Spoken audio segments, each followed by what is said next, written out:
Tugarutse mu isura nshyashya, ikiganiro cya none cyiswe menya ukuri. Nimunyemerere ikiganiro tugitangire gutyo. Muri ino minsi yashize twakozeho ikiganiro turi kuvuga kuri perezida Paul Kagame na twagiramungu. Abenshi ikiganiro kiri aho hasi muri video ziherukamo aho hasi. Murabyibuka yuko twagiramungu yatutse perezida Paul Kagame ndetse amushinja no kwica abantu. Ndagira ngo munyemerere dukomezanye ikiganiro. Mu by'ukuri perezida Paul Kagame ibyo byose ashinjwa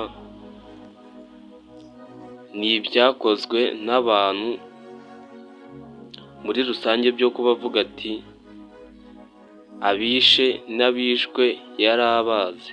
Reka mbanze mbatangeho urugero mbabaze. Weho mugenzi wawe yishe umuntu mu buryo utazi cyangwa se umuntu weho uzi, mu kanya ukumva bari kukubwira ngo kanaka arangije kwica umuntu, uwo muntu ari uko umuzi gusa. Ibyo bintu nawe wabizira? Ni ngombwa ngo ubizire? Twagiramungu naho ngaho yubakiye, agenda akwirakwiza inkuru ahantu hose nka bimwe byaba abapasiteri ngo sintinya kuvuga ngo amaraso yanjye muzaze muyamene. Ninde ukubwiye ko bagiye kukumena amaraso? Kubera gukora ibinyoma muhita mwiyumvishamo yuko uwabafata yabagirira nabi. Si uko perezida akora.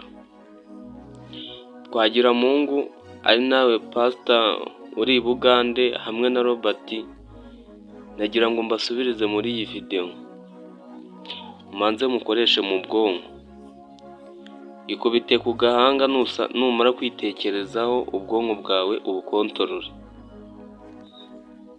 Ndagira ngo mbabwire ngo aho uri hose, waba uri mu gihugu cy'u Rwanda ndetse uri hanze, niwicara kuri kamera ubanze ukotorore amagambo ugiye kuvuga.